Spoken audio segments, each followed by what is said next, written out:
guys didn't miss too much. I just started, so I'll just start again quickly. So I'm Lynette Woodberg. I'm married to Randall for 22 years. And we have two boys, Gareth who's 19 and Seth who's 15. So I've got my notes. So I'm going to look down occasionally just so I don't forget anything.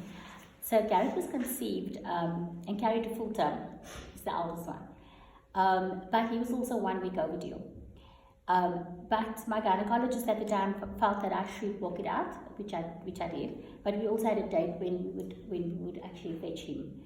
I didn't know it was a boy, but nevertheless, on the 5th of June at 6 o'clock, I was induced. The first induction happened, and I remember walking those corridors of Vincent Pilati, but baby wouldn't come. And then at about, I think 3 o'clock, they did it again, and then I did the whole hot tub thing, and then the pain started coming. And at about 6 o'clock, they made a decision that, well, they were obviously monitoring me, but what we discovered was that he was laying bridge. So he was already in the birth channel, but he was laying bridge back to back with me.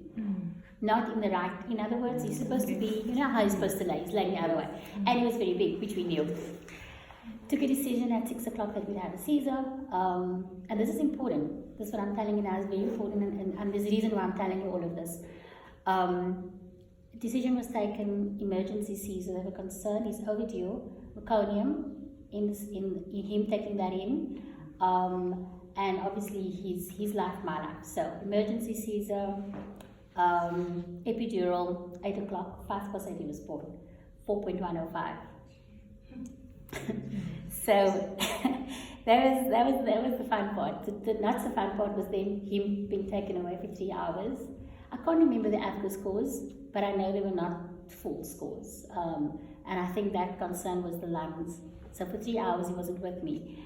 And I didn't actually realize the impact of that, but he wasn't with me for 3 hours. I couldn't breastfeed him, I couldn't do anything. He was in the incubator.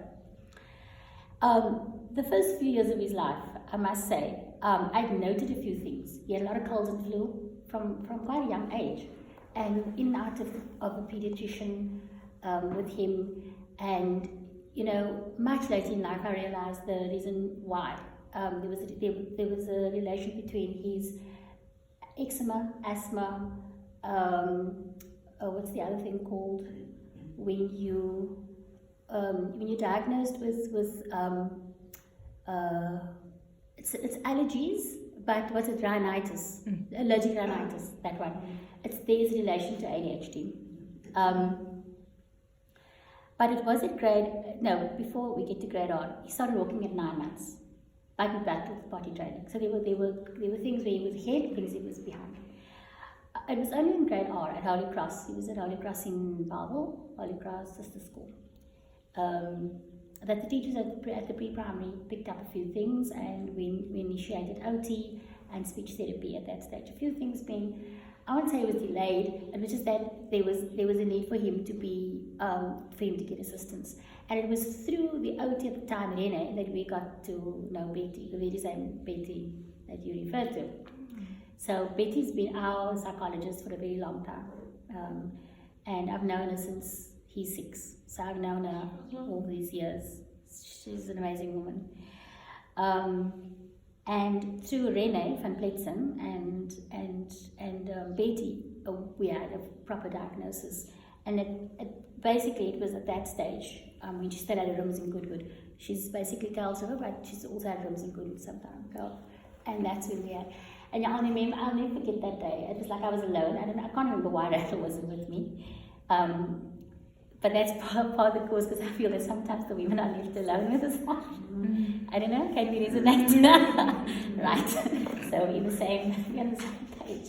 So I was alone when I got that diagnosis, and I remember bawling my eyes out driving from her rooms home. It wasn't even far. And it was like all of these dreams and these I don't know, whatever it was that I had in my mind for Gareth was like, wow, it's not going to happen. And it was ADHD as well as expressive language disorder. And that made sense to me because my hubby battled with that, and I didn't even know what it was called. So it was like, okay, there's this gene, obviously, that's portraying quite heavily on Garrett's side. I can't remember how long I battled to take in that diagnosis, and I don't even remember if I went for counselling, but I obviously spoke to friends for support, and not so much family though, because family just don't understand. I'm talking about my siblings, I'm talking about my hubby's siblings. They don't understand. They don't even want you to label anyone anything. But in grade 1, that was when we got our first option, do we actually put him on anything? And I remember the Pete at the time suggesting Ritalin. Between Ritalin and Concerto, we tried both, and the reason why we tried both is because, you know, they give off various things. The itchy skin, the not being able to sleep. I think, I'm not sure who was crying more when my son would say to me things like, my eyes are closed, Mom, I'm trying to sleep, but I can't sleep. That insomnia, my itchy skin, or what the other things are, they lost of appetite. So the various drugs that were being tried were having the contraindications, or whatever you want to call it, the side effects is not great. And so we took a decision to take him off the meds at that stage. And we're just using IQ and what was the other thing called? IQ, Biostrat. We used that quite a lot. And we used that throughout his primary school. In grade 4, I remember we had various discussions with various teachers. The support was very important. That's one of the things I need to mention. It doesn't matter which school you're at, ask for the support. That was a big thing for me. And at Holy Cross was a great team. I'm not saying, I must say I do give them accolades, because through them and through the teachers at that school, a lot more happened. Decision was taken not to put him in a special needs school at grade 4 yet. They felt that we could still work with him, and they did. They did everything that they could to help him. We had extra classes, we had remedial teaching, we had, you name it, it was there. Or they came in, or we took him after school. Grade 5, great teachers, good support, did amazing maths. Maths, I'll never forget it. Maths was done in the classroom on maths. It was like different things. And some of these teachers did psychology as well, so it was great. It was really great. Grade 6, grade 7. Grade 7, beginning of grade 7, we started making a decision, because we said he is being challenged now and we need to make an application for him. And at the time, Tafelberg had moved from Sea Point to Port-de-Suf, and I was monitoring that, because that was going to be the school that I was going to hopefully get him in. I know we don't get him in. This whole system in place to have a child shifted. And the shift began. And I believe by the grace of God, the doors opened for him to go to Tafelberg. There's no other way of putting it, because how do you move a child in grade 8? It's unknown. They normally move in primary school, especially at a school like Tafelberg. I feel the doors flung open for him, because I was first, it was just amazing. It was like, you know, when you make decisions about where you think your child should go, and you think, okay, so if that doesn't happen, maybe put all of those other things in place, and all those other doors were being shut. And it was the 11th hour, it was like late in November, we didn't have any feedback yet, and there was no placement for him, and he needed to go to high school, when we got the call to say that he's been accepted.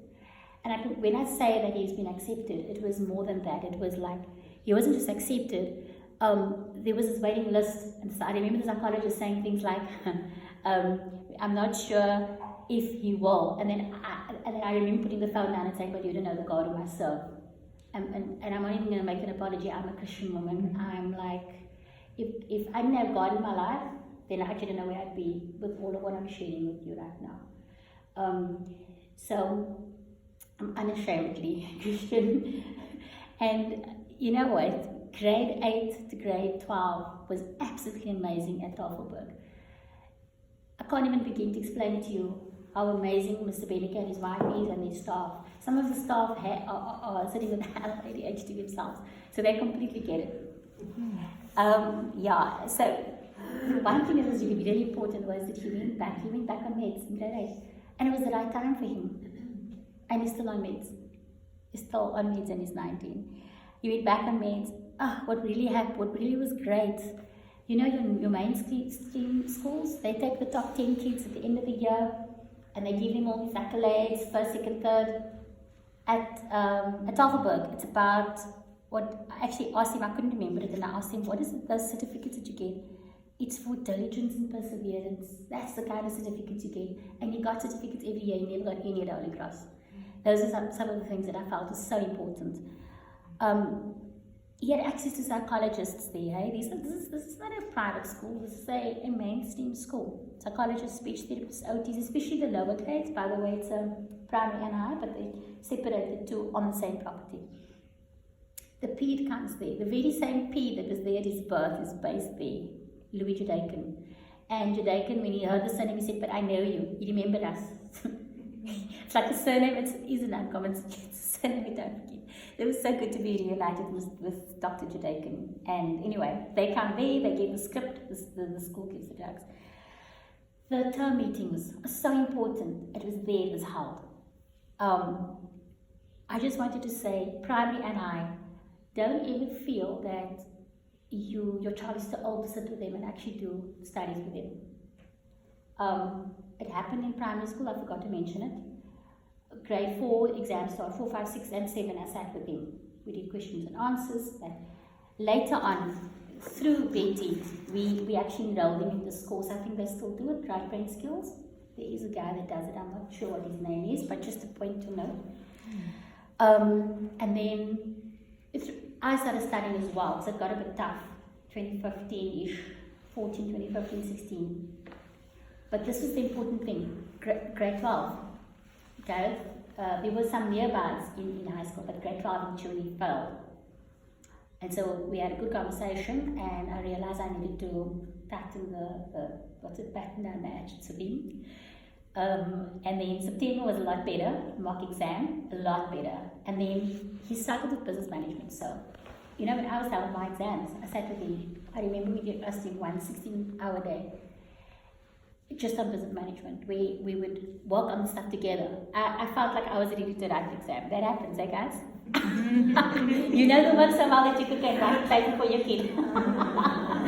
So basically, the thing that I want to share with you is that Gareth was able to write his matric exams with the extra minutes that they give you. I think it's every hour you get an extra 15 minutes. He was able, because of those concessions, depending on your child, you get those concessions. I'm not saying you can't get it in the mainstream school, you've got to ask, but you can work out the seat on that. But he was moving from failing in June to improving in September to expecting a diploma pass, but actually getting a bachelor's degree at the end of last year. And I just want to say that no matter what situation you find yourself in with your kid, often it's amazing what happens when they apply their mind, when they actually do focus, and they do focus, they eventually do. Something clicks in the brain and it starts to happen. Primary was challenging, beginning of high school was challenging, but it eventually clicked and it got a lot better, it really did. Now, the thing that I want to say quickly about Gareth, he wanted to go to the Navy, we needed maths and science. At Tafelberg you don't do maths, you do maths lit. He started at the beginning of this year, N1, Northlink. The Fitton Turner was the one option you can do, okay? But the maths was so tough for him that we knew after trimester 1 that this was not the right course, but I allowed him to make the decision, and he did. And we stepped away from Northlink, we stepped away from N1, we stepped away from him wanting to follow his dad's footsteps, which is working in a factory type environment, or my footsteps working in the office environment. He said, "Mom, I don't want either of those two. I want to be working outside." And I knew where he was going, and that was travel and tourism. And we managed to enroll him at UNISA second semester, so he started studying. I knew that him working on his own at home might be a challenge, and we spoke to Dr. Judaken about it, and he never stopped. I think he stopped in the holiday period on the drugs. When he started studying in Jan, Feb, he went back on, and he's still on those very same drugs that was on previously. What worked, and I went back with him and I said, "Gareth, think back, primary school, what worked?" And he said, "Mom, you working closely with me, you keeping your finger on the dial with me, having a program and a schedule." His whole life he has schedules now. He has a schedule, he has a to-do list, he writes things that he doesn't forget. He has a whiteboard that he writes on. He says the regular follow-ups that I did with the school, with the teacher, if he was not in a bad space, but when he was behind with his work, there was emails, there was WhatsApps. Teacher interaction, very important. What didn't work? I have my own issues from the past, and so because of that, I'm very controlling. And so I was a bit controlling with him, and I realized that. So I'm saying, as a parent, if I had that years over again, I'd watch that part about me and allowing the balance and not losing my patience and not taking my stuff out from work, my pressure stress out on them at all, because it can be tough. Because life goes on and you have a job and you're studying as well. I didn't have the support that I always wanted. I didn't have it from his dad because he himself was challenged. And what I realized later on in life was that Randall had ADHD, and that he had this exact same thing, the expressive language disorder, in expressing himself and in writing. And then later on in life as well, I realized that not only does he have it, but I also have it. Now, I've spoken to 3 psychologists. The jury's out with all 3 of them. They all think that I'm smoking the wrong, smoking whatever, under the wrong tree. They don't think that I have it, but I'm convinced that I do, that I also have ADHD at some point. They say it's mimicked because of the fact that I'm menopausal. It's mimicked, it's very close. So you pick up this porridge brain and all of this stuff. But I've been severely challenged in the last 12 months, 2 years. And it's ongoing, it's not going away. So I feel like I need diagnosis. But I want to go to a psychologist that doesn't know me. Because the ones that know me are telling me, you are smoking something. So yeah. What are the advantages? What was learned at school, he's using it in his adult life now. And then I just want to say family history.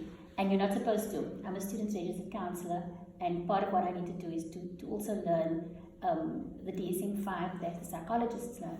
The important thing that they've always told me is do not try and diagnose your family.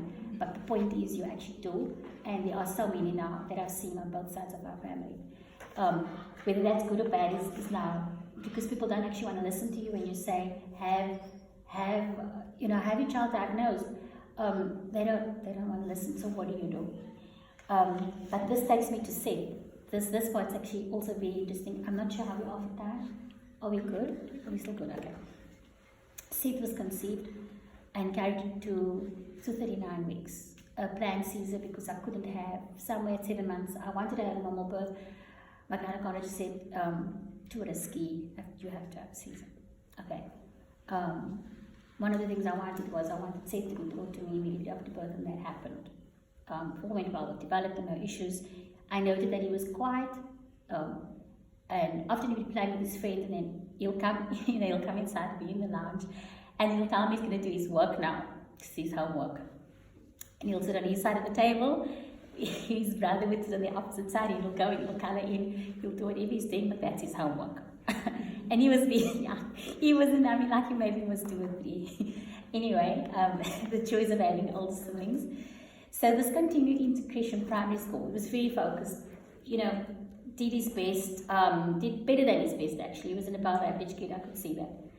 The teacher would say, however, that his essays was too short. So I'm like, oh gosh, this is a long bells going off. This is grade 3, grade 4.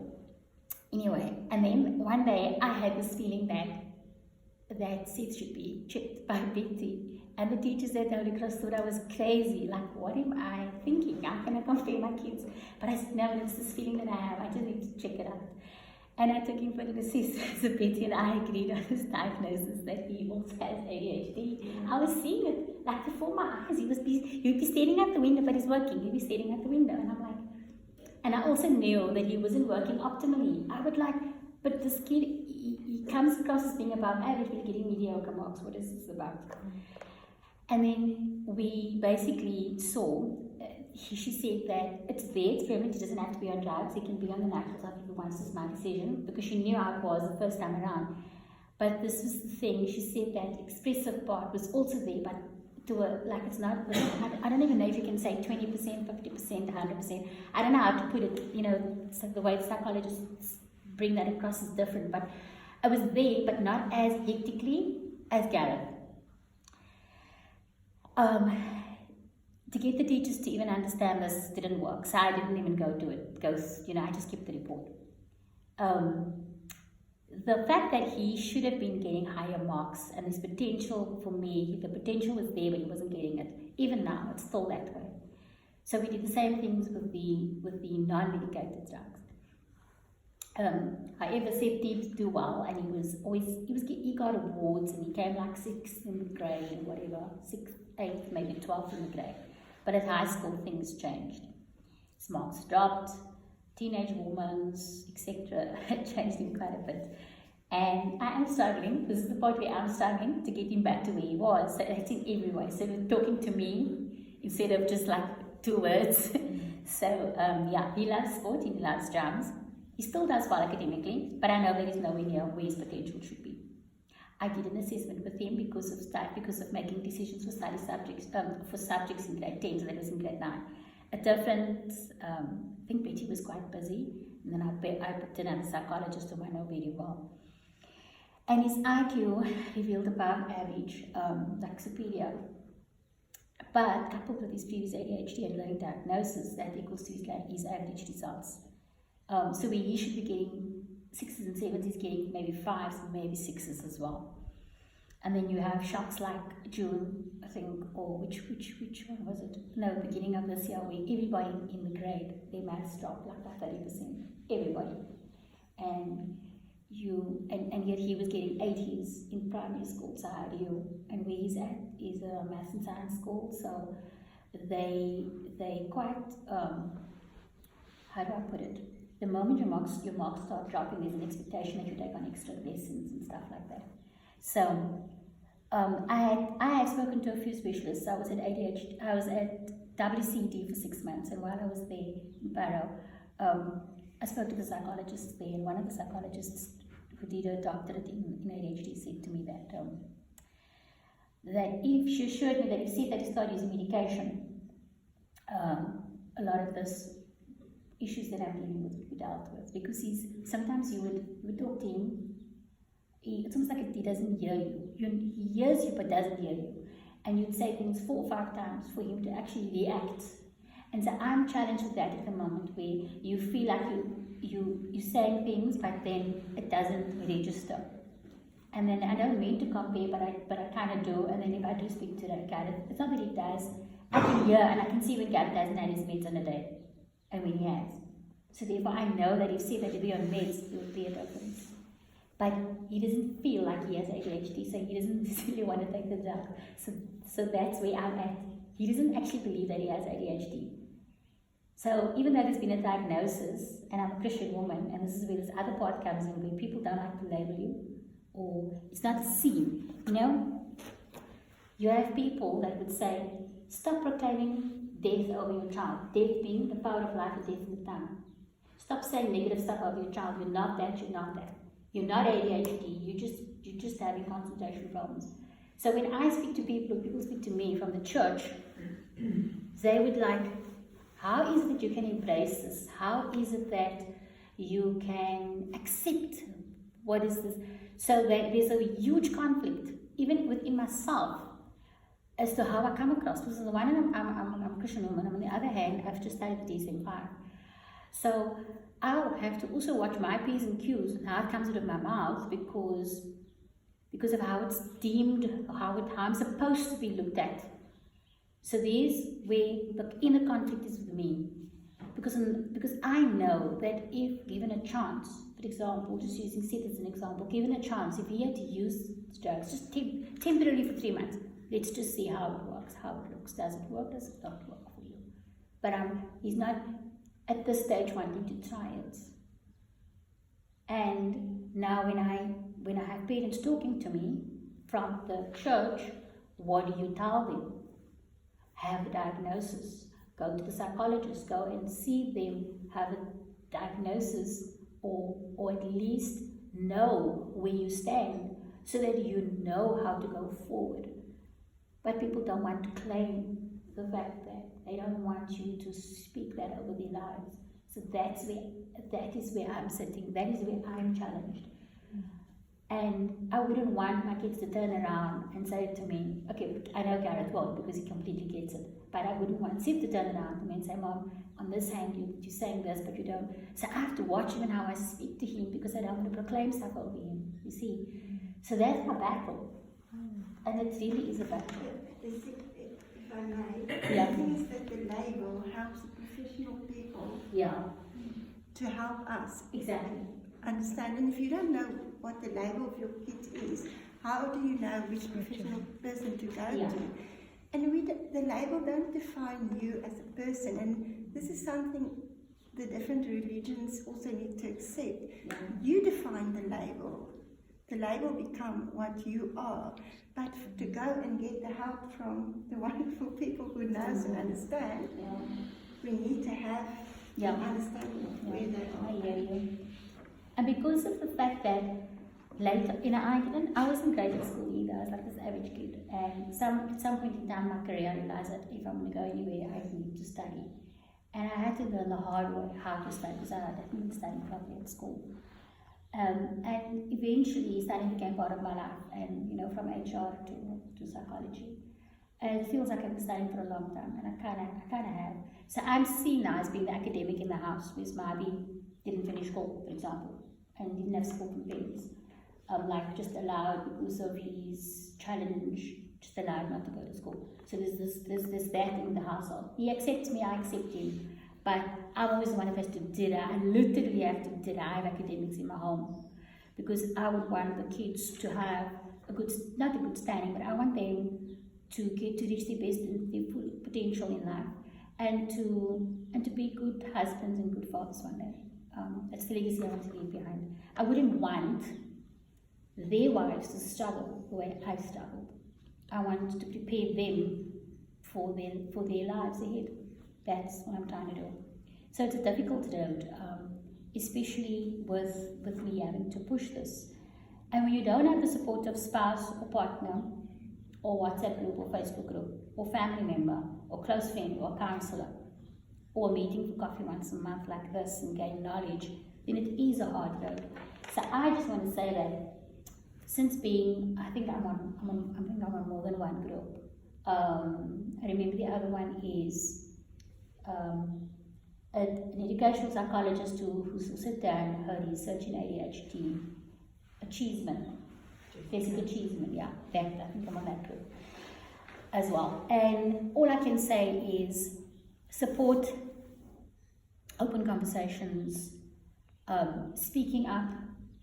If something looks wrong, if something looks challenging, you'd rather ask the question and know exactly with what you said about no stupid questions, and continuously learning. Whether that is signing up for stuff online, whether it is buying books, whether it is whatever, continuously learning, and the knowledge, no matter where you are in your journey with your child, no matter how long ago the diagnosis was, or whether you still have the child diagnosed, whatever it is, you're not in this alone. You're not in it alone. And it's quite a journey from grade 6 to 19, it's 13 years, and then to have 2. Because I didn't think that Seth would be, but he is. But I'm okay with it, because now it's a general, like we joke about it in the house, we sometimes, just to take the pressure off us, and it's amazing how they pick up other stuff as well. Like Seth once said that he told me, Mom, I think you're OCD. But I've been thinking about it too, because he's probably right, so I didn't quite have a response for him. And then he tells me in the car the other day, Mom, I actually think that I'm also OCD. I said, why would you say that? He says, there's certain things that I do in class. And so the other kids have noticed this and they've actually commented on it. I said, what? And he says, the way he puts his pencil on the desk, all those things. I just had such a good laugh with him, because now it's like, what they don't realize is that often these things are, you're not having one diagnosis, you're having more than one, usually. And I think it's about managing it. Sometimes it's with drugs. We manage with drugs from grade R, or grade 1 till grade 8. No drugs. Now he is. And it's about managing it, and it's about having a multidisciplinary team, making use of your OT, ask your people questions, speak to your teachers, your principals. If you're not getting support in the schools, tell them you're going to escalate it. Go to WCD, there's a whole bunch. I mean, I don't know, not all schools are north here, but it's north, eastern, central. I was at north. An amazing bunch of psychologists there. one of the psychologists, senior psychologists, was mentioned on one of the groups. I'm not sure if it was this group. There was a question about senior psychologists at WCD, the one who did a doctorate in ADHD. What is her name now? Teresa Bachman, yeah. Brilliant. I'm a still going to read her things, but that's after board exams. So, I don't know, I'm probably gone way over my time. I just also want to mention that I recently took a break and took time for myself, and I was invited to the retreat, which was, what is the retreat called again? Don't be Sahara in the South. And I've been going through a lot. I mean, besides the 2 undiagnosed and 2 diagnosed in the house, my mom's has